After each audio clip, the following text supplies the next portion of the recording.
오늘은 종려주일입니다. 이 종려주일이 우리에게는 굉장히 생소합니다. 왜냐하면 아무리 눈을 씻고 봐도 종려나무 보기가 진짜 어려워요. 저 제주도에나 가면 볼만한, 흔하지는 않지만 그래도 볼 수 있는 그런 나무이기 때문에 그렇습니다. 근데 이 종려주일이라고 하는 말의 의미가 뭐냐면 예수님께서 이 땅에 왕으로 오셨습니다. 예수님은 왕이시면서 또 선지자이시면서 또 제사장이셔요. 그래서 예수님의 삼중직이다 이렇게 얘기합니다. 근데 예수님에게는 왕으로서 또 제사장으로, 대제사장으로서, 그리고 선지자로서 우리 가운데 오셔서 하나님께서 맡겨주신 사명들을 감당하셨는데, 특별히 오늘은 왕으로서 예루살렘 성에 입성을 하시는 날입니다. 2000년 전 오늘. 그래서 교회는 오늘을 종려주일로 지키면서 예수님께서 2000년 전에 인류의 왕으로 오신 그 주님을 환영하는 날이에요. 그래서 오늘 본문의 말씀에 보면은 이스라엘 백성들이 뭐라고 예수님을 막 환영합니까?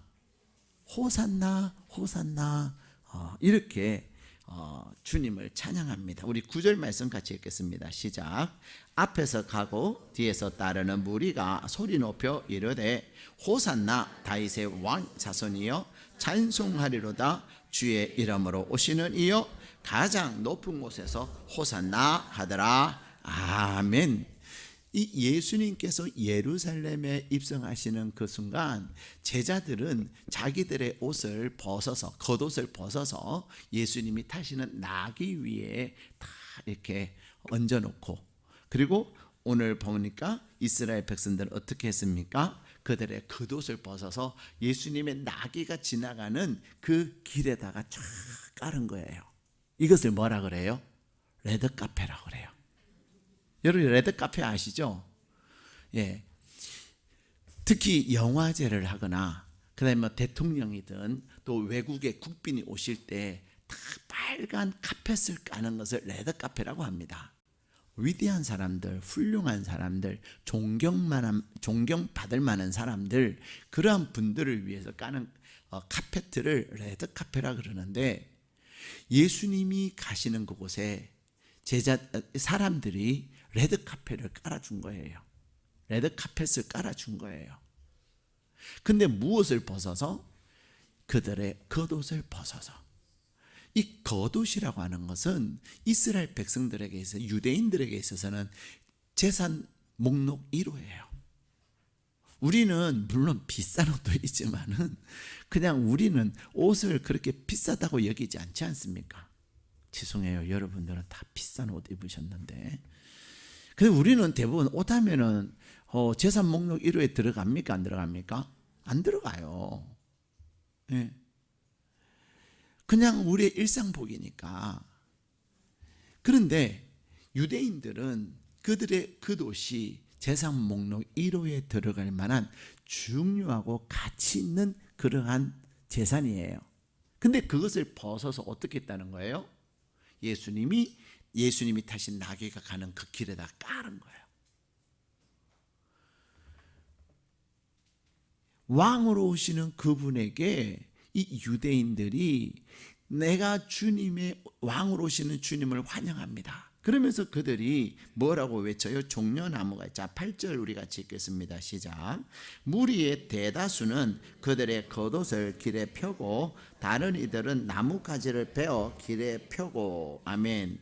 자, 이 본문의 기사는 여러분이 21장 1절 제일 위에 보면 예루살렘에 들어가시다 해놓고 막, 눅, 요 이렇게 기록되어 있죠. 이것은 오늘 이 마태복음뿐만 아니라 마가복음 11장에도, 누가복음 19장에도, 요한복음 12장에도 기록되어져 있다는 거예요. 그런데 오늘 여기에 보면 나뭇가지인데 그 나뭇가지 밑에다가 종려나무가지 써놓으세요. 종려나무가지 써놓고 요 12 땡땡 13 이렇게 써놓으세요. 아니 종려주일이라고 하는데 아무리 1절에서부터 9절까지 눈을 씻고 봐도 종려나무라는 단어가 나옵니까? 안 나옵니까? 안 나와요. 그래서 마가복음 11장을 또 11절에서 11절을 읽어보니까 종려나무라는 단어가 나왔을까요? 안 나왔을까요? 제가 이렇게 말할 때는 안 나왔다는 거예요. 그래서 또 뭐야 이거? 누가복음 19장 29절에서 38절을 읽어봤더니 나올까요? 안 나올까요? 안 나왔어요. 안 나와요. 한번 정말로 나오는지 안 나오는지 댁에 가서 읽어보세요. 그런데 어디에서? 요한복음 12장 12절에서 19절 읽다 보니까 요한복음 12장 13절에 종려나무 가지를, 그런 표현이 나옵니다. 종려나무 가지를 가지고 마저로 나가 외치되, 이렇게 12장 13절에 기록되어져 있어요. 다시 말하면 마태, 마가, 누가는 이 종려나무라고 표현은 안 했지만 그 나무가 무슨 나무라고요? 종려나무. 왜냐하면 이스라엘은, 여러분이 성지순례를 가보면 종려나무는 정말로 많아요. 여러분이 제주도 가면, 특히 제주시는 별로 없는데 서귀포에 가면은 이 팜트리가 많아요, 적어요? 네, 야자수들이 많이 있어요, 없어요? 많아요. 왜냐하면 그게 따뜻한 곳이니까. 여러분 LA를 가보셨나요? LA를 가보면 거기에 팜트리가 엄청나게, 야자수가 엄청나게 많아요. 이스라엘도 이 야자수가 많은 거예요. 종려나무가 많이 있는 거예요. 그래서 이 종려나무 가지, 열매를 그들이 배가 고프면 먹기도 해요. 그런데 이 종려나무 가지를 가지고 막 뭐 한다는 거예요? 호산나 호산나 다윗의 자손이여, 호산나 호산나 주의 이름으로 오시는 이여, 가장 높은 곳에서 호산나 하면서 막 호산나를 외치는 거예요. 그러면 또 호산나는 뭐냐는 거예요. 그렇죠? 자, 호산나 또 옆에 어디다 하나 써놓으세요. 지금 우리를 구원하소서라는 말의 뜻이에요. 지금 이스라엘 백성들은, 유대인들은 어떤 정치적 상황에 놓여 있냐면 로마의 식민지예요. 우리도 과거에 1910년부터 45년까지 일본의 식민지로 있었습니다. 정말로 비참했습니다. 예. 식민지로 산다는 것이 얼마나 비참한지 몰라요.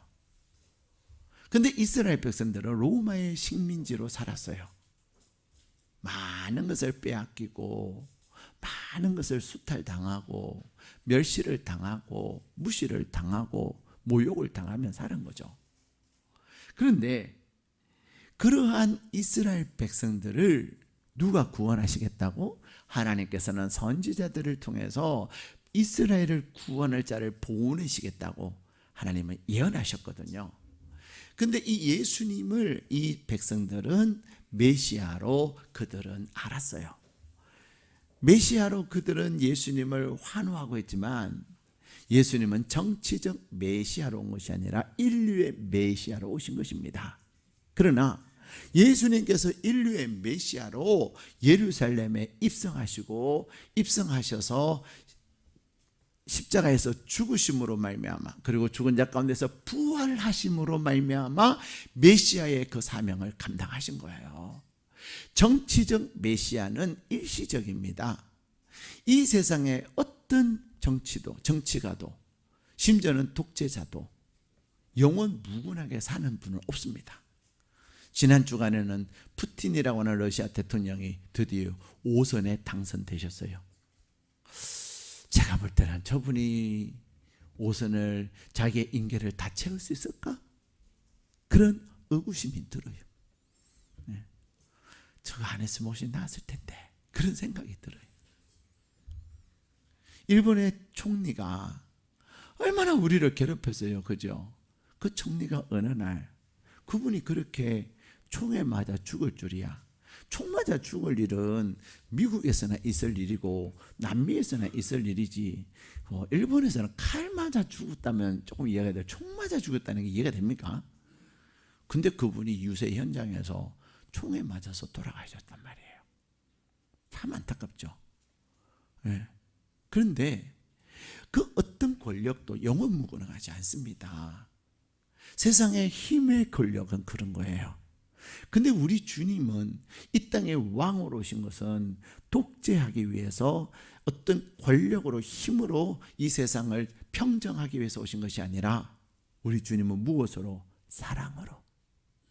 사랑으로 이 세상을 변화시키시고, 그래서 이 땅에 사랑으로 평화를 주시고, 그래서 겸손함으로 이 땅을 다스리기 위해서 오신 거예요. 어쨌든 이 이스라엘 백성들은 예수님을 향하여 호산나 호산나 외칩니다. 우리를 구원해 달라는 거예요. 우리 주님이 2000년 전에 예루살렘 성에 입성하시면서 죄의 사슬에 매여 있는 수많은 인류들을, 온 인류들을 구원하시기 위해서 예루살렘에 들어가신 거예요. 그렇다면 2024년을 사는 저와 여러분에게 오늘 예수님이 왕으로 예루살렘에 입성하신 그 의미는 뭐냐는 겁니다. 뭐냐고 하는 것입니까? 예수님의 이 땅에 오심은, 이 땅에 오셔서 예루살렘에 왕으로 입성하신 그것이 오늘 2024년을 사는 저와 여러분에게 예수님은 우리의 왕으로 우리 가운데 들어오기를 원하시는 것입니다. 우리 예수님께서 우리에게 오시고자 하는 이유가 있습니다. 사람들은 모두가 다 인생의 짐을 지고 살아갑니다. 여러분들에게도 다 짐이 있을 거예요. 말을 못해서 그렇지, 솔직하게 다 털어놓으면 눈물 없이는 말할 수 없는 그런 인생의 짐들. 어떤 사람들은 자기의 짐이 너무 무겁고 고통스럽다고 말도 하고 얼굴에도 써놓고 다니는 사람이 있는가 하면은, 어떤 사람은 아무런 문제가 없어 보이는데 속으로 자기의 마음으로 마음의 짐을 지고 가는 사람들이 있습니다. 그들이 밖으로 드러나는 짐이든 밖으로 드러내지 않는 마음의 짐이든 그 짐의 종류는 어떤 것들이 있습니까?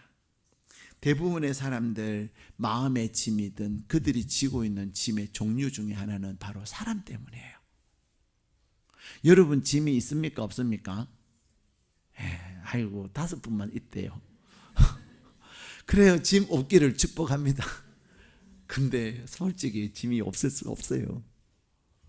사는 게 짐이니까. 근데 여러분이 지고 있는 짐 가운데 첫 번째 짐은 뭐냐면 사람 때문에 지는 짐이에요. 우리 예수님께서는 뭐라고 말씀하시냐면, 수고하고 무거운 짐진 자들아 다 내게로 오라, 내가 너희를 쉬게 하리라 라고 마태복음 12장 28절에서 말씀하고 계세요. 예수님께서 수고하고 무거운 짐 진 자라고 말씀하시는 이 수고하고라는 말의 의미가 뭐냐? 수고한다고 하는 것은 우리가 인생을 살면서 열심히 살아요, 안 살아요? 살아요. 여러분 그냥 노세 젊어서 노세 하면서 놀면서 사세요? 그런 분들은 거의 없을 거예요. 근데 열심히 잠 안 자고 먹지 아니하고 애쓰고 수고하는데 결과는 만족스러워요, 만족스럽지 못해요? 열심히 원자재를 공급해 줘가지고 내가 언제까지 돈 갚겠다고 이 자재값 주겠다고 했는데 돈이 안 들어와. 왜 그랬냐 전화했더니 전화도 안 받아. 도망가 버린 거죠. 그런 걸 뭐라 그래요? 부도 났다 이렇게 얘기하는 거예요. 그래도 나는 고객에게 좋은 것을 줘야지, 정말로 잘해줬어요. 거래처에게는 내가 열심히 해야지, 잘해줬어요. 근데 그 결과는 전혀 내가 상상하지 못했던 결과가 온 거죠. 열심히 공부했어요. 근데 시험을 봤는데 내가 공부한 것은 하나도 안 나오고 공부 안 한 것만 다 나왔어. 열심히 공부했어요. 답을 썼어요. 그런데 밀려 썼어요. 우리는 인생을 살다 보면 그런 것을 뭐라고 성경은 말하냐면 수고한다 이렇게 얘기하는 거예요. 그런 수고 얼마나 많습니까? 그죠? 회사에서 나는 정직하게 내가 정말로 회사를 위해 애사심을 가 열심히 정직하게 했는데 누군가가 나를 모함을 해갖고 나를 승진해서 누락시키더니 결국은 나쁜 짓은 내가 했다고 그렇게 모함해서 회사에서 잘리게 하고 감봉당하게 하고 또 회사에서 직급이 강등당하게 하는 그런 일이 있습니까? 없습니까? 그래서 사람이 무서워요. 사람으로 인한 짐이 있다니까요. 뿐만 아니라 우리가 수고를 열심히 하지만 내가 수고한 대로 결과가 주어지면 얼마나 좋겠어요. 내가 열심히 수고해가지고 얻는 결과보다도, 좋은 결과보다도 나쁜 결과들이 많아요. 거기다가 아니 어떤 사람은 쟤는 맨날 놀고 먹는 것 같은데 나는 일하고 수고해도 결과가 없을 때가 있어요. 그럼 화가 나잖아요. 일하고 싶어져요? 안 하고 싶어져요? 네. 목사님들도요. 어떤 목사는 맨날 놀아. 맨날 놀아. 그래서 오늘은 어떤 목사님들하고 테니스 치러 가고, 그다음에 어떤 날은 또 등산 간다 그러고, 또 어디 가서 뭐 맛있는 거 먹으러 간다 그러고. 전화가 와요. 한 목사 가자. 안 돼요. 나 오늘 신방 가야 돼요. 한 목사님 맨날 신방만 가냐? 가야 돼요. 그래서 어떻게 저분들은 저렇게 놀면서도 목회를 잘하지? 그런 생각이 들 때가 있어요. 그러나 하나님 앞에서 제가 최선을 다하는 것이 중요한 거죠. 그래서 저는 이렇게라도 안 되면 안 돼요. 그런 얘기를 하죠. 근데 여러분, 우리가 살면서 수고하며 지는 짐들이 있어요. 두 번째, 무거운 짐이라는 것은 뭐예요? 내가 잘못해서 지는 짐이 아니라 나와 관계하는 사람들 때문에 지는 짐이에요. 있어요, 없어요? 예. 여러분, 참으로 나 열심히 잘 살았어요. 근데 이제 부모님이 연세가 많으셔가지고, 그래도 요즘은 세상이 좋아져가지고 이렇게 치매 걸린 어르신 부모님이 계시면 돌봐주는 데가 있어요, 없어요? 있어요. 근데 옛날에는 돌봐주는 곳이 있어요, 없어요? 없어요. 고스란히 집에서 모셔야 되는 거예요. 집에서 모시는데 참 기가 막힌 일이 너무나도 많잖아요. 그래서 돌아가면서 모시자 했더니 또 형제들이 나는 이러네 저러네 하면서 못하는 경우들이 진짜 많아요. 자, 내가 부모님이 연로하시고 편찮으신 게 내가 잘못한 게 있어요, 없어요? 없단 말이에요. 그러나 내가 자녀로서 살기 때문에 부모를 잘 모셔야 되는 그런 짐이 있는 거예요. 그래서 하나님이 부모를 잘 공경하는 자에게 복을 엄청나게 주시는 거예요. 예. 또 이 무거운 짐이라는 건 뭐예요? 자녀 때문에 지는 짐들도 있어요. 부모는 자녀가 잘 되라고 이렇게 했는데 자녀는 부모가 말한 대로 잘 안 듣고 또 자기 마음대로 하고 이래가지고 부모에게 고통을 줄 수가 있어요, 없어요? 있어요. 그래서 부모들이 뭐라고 그래요? 자식이 왼수요 이렇게 얘기하죠. 네. 뿐만 아니라 배우자 때문에 또 마음고생 하시는 분들 계세요, 안 계세요? 그래요. 우리 교인들은 없는 것 같아. 아무도 있다고 얘기 안 하시니까 정말로 감사해. 진짜 다행이에요. 근데 저 밖에 나가보면요, 배우자 때문에 마음고생 하시는 분들이 얼마나 많은지 몰라요. 그분이 배우자에게 잘못해서 그래요? 그분은 배우자를 사랑한 죄밖에 없고 배우자를 위해서 잘해준 것밖에 없는데 이 배우자 때문에 고생하는 사람들이 많이 있단 말이에요. 그 다음에 또 여러 가지 종류의 내 잘못이 아니라 나와 관계하는 사람들 때문에 내가 겪는 어려움과 아픔이 있어요. 그런 것을 뭐라고 말한다고요? 무거운 짐. 우리 주님이 우리에게 수고하고 무거운 짐진 자라고 말씀하신 것은 여러분이 열심히 안 먹고 안 쓰고 모은 것이 그대로 있고 거기다가 4%의 이자를 적용해가지고 계속 복리로 늘어나고 이렇게 하면 얼마나 좋겠어요, 그죠? 인생이 어려워요, 쉬워요? 진짜 쉬운 거예요. 3끼 먹을 거 2끼 먹고 6시간 잘 거 4시간 자고 열심히 일을 해서 모으면 금방 부자 되지 않겠어요? 그런데 그렇게 안 된다는 게 힘든 거예요. 그것을 수고한다라고 얘기하는 거예요. 짐지는 것도 마찬가지예요. 근데 우리 주님은 우리에게 다 내게로 오라, 내게로 오라, 내가 너희를 쉬게 하리라 말씀하십니다. 사랑하는 여러분, 여러분 가운데 수고하는 일들이 있습니까, 없습니까? 나는 열심히 일하는데 왜 돈이 안 모여? 돈이 더 새나가? 있을 수 있어요, 없어요? 열심히 고객들에게 설명도 잘해주고 고객들을 잘 왕으로 모셨는데 이 고객은 나한테 다 정보만 빼가고 계약은 다른 데 갔어요. 그런 경우 있을까요? 없을까요? 있어요. 예? 근데 여러분, 그 고객을 원망하지 말고 나쁜 사람이라고 탓하지 말고 뭐 하라는 거예요? 주께로 오라, 내게로 오라, 내가 너희를 쉬게 하리라. 여러분에게 무거운 짐이 있습니까? 없습니까? 다 있어요. 무거운 짐 없는 사람은요, 죽은 사람이에요. 내가 살아있다는 증거가 다 짐이 있다는 거예요. 그럴 때 나의 무거운 짐을 갖고 뭐 하라는 거예요? 주께로 가는 거예요.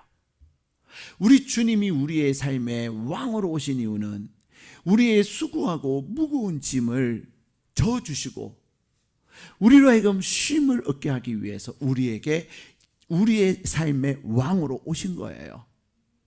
내가 이렇게 했고 내가 저렇게 했던 그 모든 일들을, 내 인생의 주도권을 누구에게 맡기는 거예요? 만왕의 왕 되시는 예수님께 내 인생의 주도권을 맡기는 거예요. 내가 주인이 되어서 내가 밤새 일을 했지만 돈이 모이지 아니하고 결과도 없고 결과도 누가 다 빼가고 그러는 내 인생, 나의 수고를 이제는 주님께 맡기는 거예요. 나는 정말로 열심히 잘 살았는데 내 주변에 있는 사람 때문에 내가 고통을 당하고 힘들단 말이에요. 그럴 때 내 인생의 주도권을 누구에게 맡긴다는 거예요? 주님께. 그래서 우리 주님은 저와 여러분의 인생의 왕으로 우리 마음의 문으로 입성하시는 거예요. 호산나 호산나, 지금 우리를 구원하소서. 요즘 우리나라 말로 표현하면 호산나는 말은 무슨 말이냐면 만세 만세 이 말이에요. 예수님을 여러분이 호산나 외치고 예수님이 여러분의 삶의 주인으로 모신다고 하는 것은 내가 계획하는 것과 내가 생각하는 것과 내가 의도하는 그것들을 이제는 주님께 맡기고, 주님 어떻게 하면 좋겠습니까? 주님 말씀하여 주옵소서. 내가 주인이 되고 내가 왕이 되어서 내 삶을 꾸려왔더니 지금까지 계속해서 실패밖에 되지 아니하고 지금까지 계속해서 수고하고 무거운 짐밖에 나에게 주어지지 않았습니다. 그러나 주님이 2023년 4년에 나에게 찾아오셔서 내 삶의 왕이 되시기를 원하신다니, 주님, 내 삶의 모든 것을 주님께 맡깁니다. 나의 수고와 나의 짐을 맡아 주옵소서. 주님께 맡길 때에 주님께서 여러분이 풀지 못하고 여러분이 해결하지 못하고 여러분이 누리지 못했던 그것들을 주님의 말씀에 순종하며 나갈 때 주님이 해결하시는 줄로 믿습니다. 주님이 우리의 삶에 찾아오셔서 우리로 하여금 쉬게 하시는 것은 즉각 쉬게 하시는 것들이 있어요. 즉각 쉬게 하시는 것들은 죄의 문제와 염려와 근심, 그런 것들은 주님께 내가 맡기기만 하면 그때부터는 평강이 찾아와요. 점진적으로 해결해 주시는 것도 있고요. 마지막 세 번째가 참 힘든 건데 그건 뭐냐면 너가 그것을 지고 가거라. 자, 오늘 말씀해 보면 29절에 마태복음 11장 29절에 보면 내 멍에를 지고 나는 마음이 온유하고 겸손하니 나의 멍에를 메고 내게 배우라, 이렇게 말씀하세요. 이 멍에라는 것이 뭐예요? 소와 소를 두 마리를 딱 묶을 때 쥐게 하는 거예요. 연결시키는 거예요. 이게 멍에예요. 예수님께 메어져 있는 멍에를 이제 누가 나도 그것을 딱 같이 메고 가면, 내가 혼자 멍에를 지고 갈 때는 힘들어요, 편해요? 힘들어요. 그런데 예수님이 지신 그 멍에를 내가 지고 갈 때 같이 연결되면 누가 끌고 갈까요? 예수님이. 나는 뭐만 하면 돼요? 그냥 따라만 가면 되는 거예요. 그것이 바로 예수님의 멍에를 맨다라는 거예요. 예수님과 짝해서 예수님과 동행하며 사는 거예요.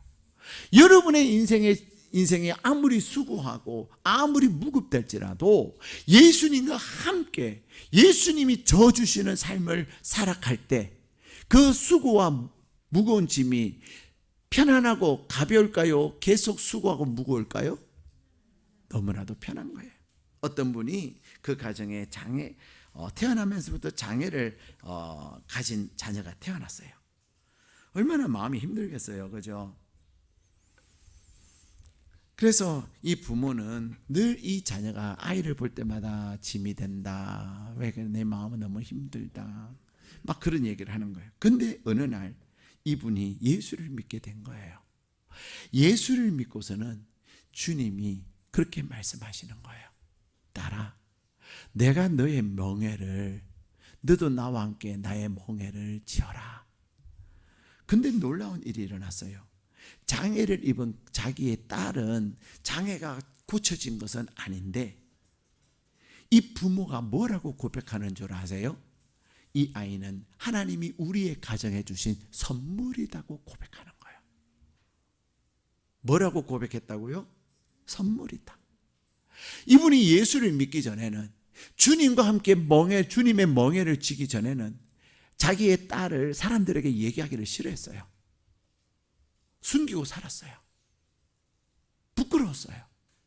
마치 자기가 뭐 큰 죄를 지어서 자기의 자녀가 그렇게 태어난 줄 알았어요.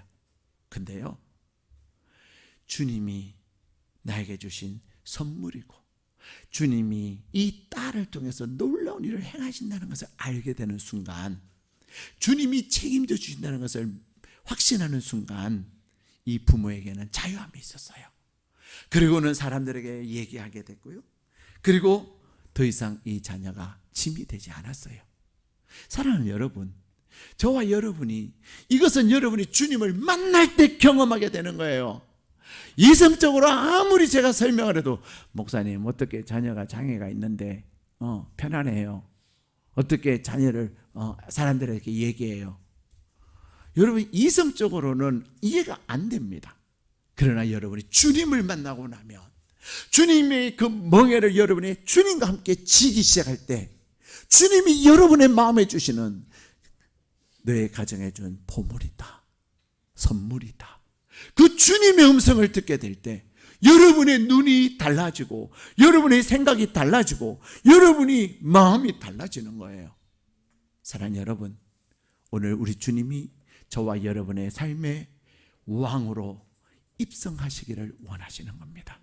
진정 여러분의 삶에 예수님이 입성하실 그때에 호산나 호산나 외치며, 주님 나를 구원하소서, 내 인생의 짐을 져주시고, 주님이 나를 자유케 하시고 죄의 짐을 져주시고 내 삶의 짐을 져주셔서 주님이 나에게 주시는 자유함과 쉼과 평강을 누리게 해달라고 주님을 환영하고 모셔드릴 때 여러분의 인생에 놀라운 변화가 생기게 되는 것입니다. 그 일을 위해서 우리 주님은 여러분의 예루살렘에 입성하셨고 오늘 여러분의 마음의 문을 향하여 다가오고 계시는 것입니다. 사랑하는 여러분, 종려주일은 그냥 종려나무 가지 들고 호산나 외치는 날이 아닙니다. 그랬던 그들은 예수님이 재판받을 때 예수님 죽여라고 얘기했어요. 그러나 주님은 오늘 저와 여러분에게 물으시는 겁니다. 너가 정말로 수고가 많지? 너의 짐이 너무 무겁지? 정말로 살고 싶지 않지? 그런데 이제 너의 짐을 나에게 맡겨라. 내가 너를 쉬게 할 것이다. 너 인생을 너가 왕이 되어서 드라이브 했더니 얼마나 고달프고 힘드냐? 그러나 너의 인생을 나에게 맡겨라.